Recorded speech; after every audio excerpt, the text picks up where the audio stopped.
Hi friends, welcome to my vlog. दोस्तों, आपका बहुत बहुत स्वागत है मेरे वीलॉग में। और दोस्तों, मैंने दोनों फिल्में देखी। झुंड भी देखी और कश्मीर फाइल्स भी देखी। और दोनों ही फिल्में मुझे देख के लगा कि इनमें एंटरटेनमेंट वैल्यू तो बहुत कम है। मगर ये फिल्में दोनों जो एंटरटेनमेंट वैल्यू के लिए तो बनी नहीं है। पहली बात तो ये फिल्में बेसिकली बनी है एक विचार धारणा या फिलॉसफी या एक थीम पे बनी है। तो कश्मीर फाइल्स जहाँ पर पीड़ा दिखाती है कश्मीरी पंडित्स की, जिन पे अत्याचार हुआ था, और इसे काफ़ी लोग एक्नॉलेज करते हैं। और वही जो हमारा जो दलित समाज है, उस पे भी काफ़ी अत्याचार हुआ है। और उनकी जो एक वास्तविकता है, जो उनकी जो प्रेजेंट रियलिटी है और जो पहले की रियलिटी है, उसको डिस्कस किया गया है झुंड के अंदर। डिस्कस मतलब उस पर एक तरीके से उसका एक इम्प्रेशन देने की, एक आइडिया देने की कोशिश की गई है। और वही कश्मीर फाइल्स में डायरेक्टर ने वहाँ पर डिस्कशन करने की कोशिश की है इस पूरे कॉन्सेप्ट पे।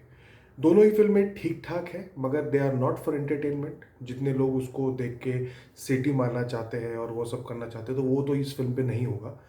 और दोनों ही फिल्में थीम बेस्ड फिल्म है। प्लीज़ इन फिल्मों को देखिए। सबसे अच्छी बात जो मुझे लगी इस वक्त इन दो फिल्मों को देख के, कि आप देखिए, जैसे राधे श्याम नाम की एक फिल्म आई है अभी। अजीब सी फिल्म है। ट्रेलर से ही दिखता है कि पता नहीं क्या ये, क्या फूक फाक के ये फिल्म बनाते हैं। इनको समझ में नहीं आता कि क्या ये कौन सा नशा करते हैं। फिर आप ये देखिए गंगूबाई काठियावाड़िया, ये जो भंसाली साहब की फिल्म है। भंसाली साहब किस दुनिया में रहते हैं, इतना टैलेंट है, इतना अनुभव है, मगर पता नहीं क्या घिसी पिटी कहानी आप हमें बताना चाहते हैं कि एक लड़की है जो जिसको बेला फुसला करके बॉम्बे में लाया जाता है, और एक्ट्रेस बनने का उसको एक सपना होता है, and she ends up being in the red light area. आप मुझे बताइए, ये हर दूसरी तीसरी या चौथी लड़की की कहानी है जो इस वक्त रेड लाइट एरिया में है। वो कोई ना कोई स्ट्रॉन्ग मजबूरी के कारण तो वहाँ पर गई होगी ना। इसमें नया क्या है, इसमें ऐसा क्या है जो बंसाली साहब हमको कुछ बताना चाहते हैं, कि जिससे कोई अवेकनिंग हो या कुछ ऐसा कुछ पता चल जाए हमको, कि अरे हम किसी चीज़ से अवगत हो जाए। ऐसा क्या है उसमें। कोई आईपीएस का एग्ज़ाम पास करके तो कोई लड़की रेड लाइट एरिया में काम करने के लिए जाती नहीं ना। उसके लिए 4 साल की प्रिपरेशन तो करती नहीं है, कि इतनी इतनी किताबें पढ़ती है कि अलग अलग लोग कैसे होते हैं, उनके बिहेवियर क्या होते हैं।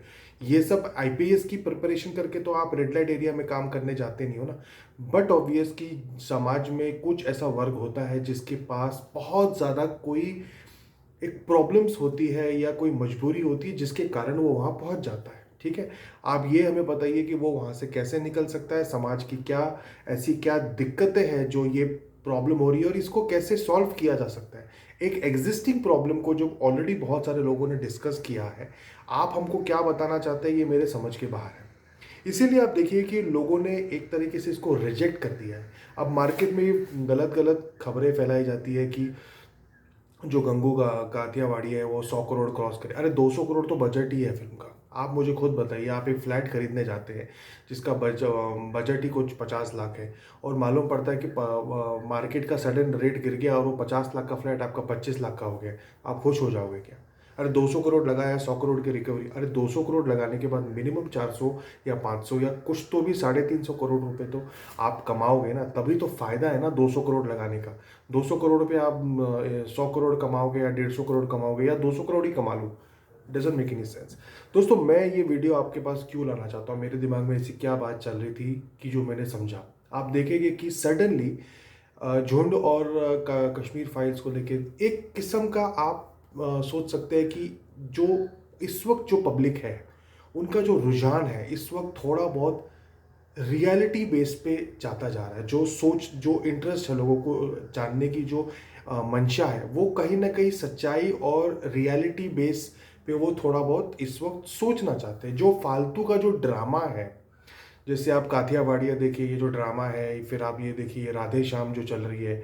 इससे पहले आई थिंक एक तो ये गहराइया, जिसको इतना क्रिटिसिज्म मिला। पता नहीं क्या फिल्म थी, मैंने देखा, मुझे इतनी कोई खास पसंद नहीं आई। ये सारी जो फिल्में कहीं ना कहीं पीछे रह गई है।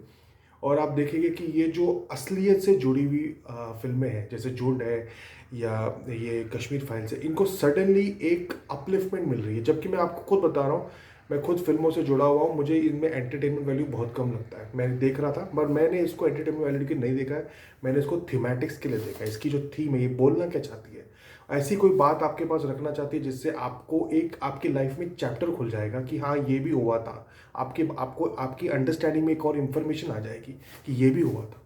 अब दोस्तों इसकी गहराई में जाते हैं कि क्या हुआ कि झुंड और कश्मीर फाइल्स सडनली मार्केट में ट्रेंड कर रही है, लोग देख रहे हैं, एक हवा मचा हुआ है। और वही बात आप कातियावाड़ी की करेंगे और ये आपका जो ये राधे श्याम है और ये जो गहराई है, इनको क्रिटिसिज्म मिला और कोई इतना इनको पूछ नहीं रहा इसके पीछे का गहरा कारण क्या है। और गहरा कारण इसका कुछ नहीं है, एक मजबूत हिंदुस्तान है। यस दोस्तों, हमारा जो आज हमारी जो सोसाइटी है एज अ इंडिया, वो काफ़ी मजबूत हो चुका है। वो पहले का इंडिया नहीं है, आज से 10 साल 15 साल पहले का इंडिया नहीं है कि जहाँ पर इतनी सारी प्रॉब्लम्स थी। जैसे आप कश्मीर में जाओगे तो कश्मीर में आतंकवाद अपनी चरम पे है, वहाँ पर पत्थर मारे जा रहे हैं, मतलब आउट ऑफ कंट्रोल है। आर्मी पे खर्चा किया जा रहा है। आर्मी जब काउंटर रिएक्ट करती है पत्थरबाजों पे, तो वहाँ पर यूरोप में बैठे लोग आपको बोलते हैं कि देखो भाई, डेमोक्रेसी को समझ लो, इस तरह से आप बिहेव नहीं करोगे। आप हिंदुस्तान की अर्थव्यवस्था को देखोगे तो उसमें काफ़ी सुधार है, जबकि अभी भी हमारे पास बहुत चैलेंजेस है। बट डिस्पाइट द पैंडमिक, जिस तरह से अर्थव्यवस्था आज हमारी चल रही है, इसका इसका प्रतीक क्या है, इसका कारण क्या। अब आप देखोगे कि हिंदुस्तान में क्योंकि हमारी अर्थव्यवस्था मजबूत है, तो हमारी एक से है, हमारी आज हम जब बोलते हैं हमारा जो वोट है उसकी कीमत है। आज अमेरिका क्यों इतना पीछे पड़ा हुआ है हिंदुस्तान के एक वोट के लिए कि यूक्रेन के खिलाफ आप रशिया के खिलाफ आप बोल दो। एक क्या क्या प्रॉब्लम क्या है, आज पूरा एशिया है, उसमें इंडिया की एक बहुत बड़ी ताकत है। और इसका श्रेय बहुत हद तक मैं हमारी जो प्रेजेंट गवर्नमेंट है उनको देता हूँ। अपार्ट फ्रॉम दैट, मैं ये पॉइंट आपके पास क्यों रख रहा हूँ, मैं आपको इसलिए बोल रहा हूँ कि दोस्तों एक ज़माना था जब हिंदुस्तान पर राज करने के लिए एक कमज़ोर राष्ट्र चाहिए था। जब तक इंडिया कमज़ोर नहीं होगा, आप इस पर राज नहीं करोगे। कैसे, मैं आपको समझाता हूँ। मैंने आपको कश्मीर का एग्जांपल दिया कि कश्मीर में आप दुनिया भर की कमज़ोरी रख दो, वहाँ आर्टिकल 370 आप वैसा का वैसा ही मेंटेन रखो, एक कमज़ोर स्टेट रखो, आपका पैसा खर्च हो रहा है, आपकी इंटरनेशनल इज्जत डाउन हो रही है, आपकी ताकत नहीं दिख रही हिंदुस्तान के वर्ल्ड लेवल पे, इंडिया की अर्थव्यवस्था कमज़ोर है, इंडिया का जो डिफेंस है वो कमज़ोर है, फिर एक बहुत बड़ी एक वामपंथियों की मूवमेंट चल रही है हिंदुस्तान के अंदर, जो इस वक्त आप देख सकते हो बंगाल और केरला के पास चल रही है। और एक कॉन्फिडेंस नहीं है आपको अपने आप पे। तो जब आप देखना कि दोस्तों, जब इंसान के पास कॉन्फिडेंस की कमी होती है, वो फालतू के ड्रामा ज़्यादा देखेगा, क्योंकि उन फालतू के ड्रामा में वो अपनी प्रेजेंट वास्तविकता जो है, जो उसकी प्रेजेंट रियलिटी है, उसका एस्केप जोन वो ढूंढता है फालतू ड्रामाओं में। तो जितने भी ये फालतू ड्रामा है ये ज़्यादा चलते हैं। तो पहले क्या होता था दोस्तों, जो कुछ कुछ एक्टर्स जो है, एक्टर्स मतलब जो पार्टिसिपेंट्स है बॉलीवुड के, जैसे आप बड़े बड़े प्रोडक्शन हाउसेस लोग, वो एक फैंटेसी रियलिटी क्रिएट कर देते थे मार्केट के अंदर कि फॉरेन लोकेशंस, सुंदर लड़कियां, मतलब एक रियलिटी, एक ऐसी फैंटेसी क्रिएट कर देते हैं और उस फैंटेसी को बेचा जाता था बॉलीवुड के माध्यम से। क्यों? क्योंकि फिर से मैं आपको कह रहा हूं, जब आप उसकी गहराई में देखेंगे तो एक कमजोर इंडिया था, और कमजोर इंडिया सिर्फ उस वक्त ड्रीम करता था। उसके अंदर एक मंशा थी कि मैं भी ये कर पाऊँ क्या, मैं भी विदेश जा सकता हूँ क्या, मेरे भी क्या बड़े बड़े बंगले हो सकते हैं क्या, मैं भी एक बहुत ही ज़्यादा मेरे पास भी 4 5 5 5 6 6 सुंदर लड़कियाँ आजू बाजू में हो क्या। वो एक, क्योंकि जो इंसान कमज़ोर है वही ना ऐसा कुछ सोचेगा कि काश मेरे पास ये भी हो, काश मेरे पास वो भी हो। तो वो कैसे होगा, वो फिल्मों के थ्रू लोगों को बेचा जाता था और लोग उस जमाने में उसको खरीदते थे, क्योंकि है नहीं तो अब सपने में बेचोगे आप सामने पर्दे पे बेचोगे। तो कमजोर इंडिया जब होता है दोस्तों, जब भी कमजोर इंडिया होता है, तो जो इंसान का जो कॉन्फिडेंस है वो लो हो जाता है। और जब इंसान लो कॉन्फिडेंस में आता है तो वो हमेशा आउटर इन्फ्लुएंस, मतलब जो बाहर की जो इन्फ्लुएंस है वो उससे इन्फ्लुएंस्ड हो जाता है, और उसमें बॉलीवुड का एक बहुत बड़ा काम होता है। मगर आज आप जब इंडिया को देखते हो कि वो आज चाइना के साथ आंखों से आंखें मिला के भी खड़ा है, आज वो कश्मीर में कंट्रोल पाके बैठा हुआ है। ठीक है, हमारी अर्थव्यवस्था ठीक है, ठाक है, मतलब फिर भी आप आज वर्ल्ड लेवल पे देखोगे कि इंडिया के वोट को बहुत ज़्यादा कीमत रखते हैं। यूनाइटेड नेशन सिक्योरिटी काउंसिल में आज हिंदुस्तान का जो वीटो पावर के लिए इंडिया को पुश किया जा रहा है कि आप सिक्योरिटी काउंसिल में आप एक पोजीशन रखिए अलॉन्ग विद द 5 कंट्रीज़ जो ऑलरेडी वहाँ पर है। तो मेरा कहने का, मेरे वीडियो का सर दोस्तों सिर्फ एक ही आपके पास ये है कि झुंड और कश्मीर फाइल्स मार्केट में ट्रेंड इसलिए कर रही है क्योंकि एक मजबूत हिंदुस्तान है, और मजबूत हिंदुस्तान हमेशा रियल और जो चीज़ें जो मैटर करती है उसी के प्रति आगे बढ़ेगा। और एक कमज़ोर हिंदुस्तान जो होगा वो हमेशा फैंटेसी और फैंटेसी रिलेटेड जो भी आपको सेल किया जाएगा, जो आपको सपने, फॉल्स सपने जो दिखाए जाएंगे, वो वीक इंडिया वो देखेगा। और मैं कहीं ना कहीं ये फील कर रहा हूँ कि ये जो ट्रेंड है झुंड का और ये जो कश्मीर फाइल्स का है, ये ट्रेंड अब धीरे धीरे धीरे ज़रा पावरफुल होगा और आप देखेंगे कि और ज़्यादा हम इस गहराई में जाएंगे। मैं ये नहीं बोलता हूँ कि ये फैंटेसी फिल्में ख़राब होती है, जैसे मैंने बीच में अभी वो पुष्पा देखी थी, पुष्पा बहुत प्यारी फिल्म है, मगर एक लिमिट में ठीक है।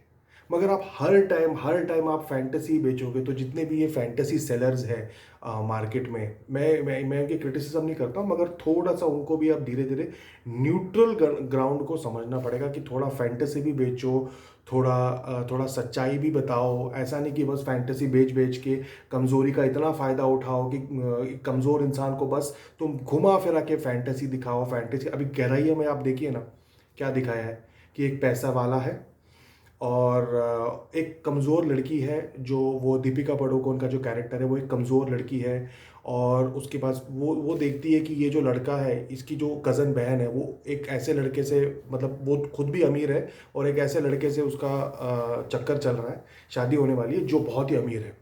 और वहाँ जाके उसको ईर्ष्या होनी शुरू हो जाती है कि यार मैं भी तो इसकी बहन ही हूँ ना, एक तरह से कज़न बहन हो, तो मेरा लेवल इतना डाउन क्यों, इसका लेवल अप क्यों, मैं क्यों ना इसके पति को, इसका जो होने वाला पति, मैं क्यों ना उसके पास उससे जुड़ जाऊँ, तो मैं भी उसके लेवल पे आ जाऊँगी। तो वो एक कमज़ोरी को दिखाया है कि उसकी एक कमज़ोरी है, इसीलिए मुझे गहराइयाँ पसंद नहीं आई, क्योंकि कहीं ना कहीं आप उसकी एक कमज़ोरी दिखा रहे हो और उस कमज़ोरी से वो उससे आकर्षित हो जाती है उस लड़के से, फिर वो यॉट पे जा रहे हैं और यॉट भी बहुत महंगा दिखाया है, उस पर वो पूरे मज़े वजे कर रहे हैं, जब पैसे ख़त्म हो जाते हैं तो उनकी पूरी रिलेशनशिप ही ख़त्म हो जाती है। मतलब क्या फिल्म है ये, चलो जो भी है, बट मैं आपको जो पॉइंट यहाँ पर बताना चाहता था वो कमज़ोरी का है, कमज़ोरी का पॉइंट है। आई होप गाइस मैंने आपको अपना एक एनालिसिस बताया है झुंड को लेके, एक मार्केट साइकोलॉजी क्या है और क्या रीज़न है कि आज ये चीज़ें ट्रेंड कर रही है, क्या रीज़न है कि ये जो फैंटेसी सेलर्स है इनका धंधा थोड़ा सा चौपट क्यों हो रहा है। और एक और चीज़ मैं दोस्तों आपके पास ये लाना चाहता हूँ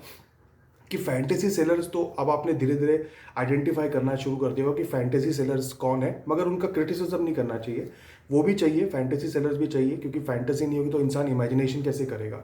बट एक लिमिट में ठीक है, जैसे मैंने कहा कि न्यूट्रल ग्राउंड को रखना बहुत ज़रूरी है। अपार्ट फ्रॉम दैट, जितने भी ये क्रिटिक्स है दोस्तों, ये फैंटेसी सेलर्स के साथ मिलके जो चीयर लीडिंग का काम करते हैं, प्योरली आप देखोगे कि ये जो फैंटेसी सेलर्स है इनके साथ, जैसे ये आईपीएल मैच जो चलता है इनका, जिसमें फैंटेसी सेलर्स अपना बॉल डालते हैं, एक छक्का मारता है, और जो क्रिटिक्स है ये कुछ फ़ायदे के लिए, मतलब एक एक केक के लिए, एक चिप्स के लिए ये लोग इस तरीके से चीयर लीडिंग का काम करते हैं। मतलब आप देख सकते हो, मैं विवेक अग्निहोत्री जी का वो देख रहा था, पोस्ट देख रहा था, जिसमें वो जो फिल्म कंपनी ने उसका बताया है कि 15-15, 16-16 पेज तक गहराइया को प्रमोट कर रहे हो। अरे यार क्यों इतना प्रमोट कर रहे हो, सीधा बोल दो ना कि तुम उनके चैनल पार्टनर्स हो, तुम उनके बिहाफ पे ये सब अवेयरनेस का काम करते हो, सीधा बोल दो ना, क्रिटिक्स क्यों बोलते हो अपने आप को।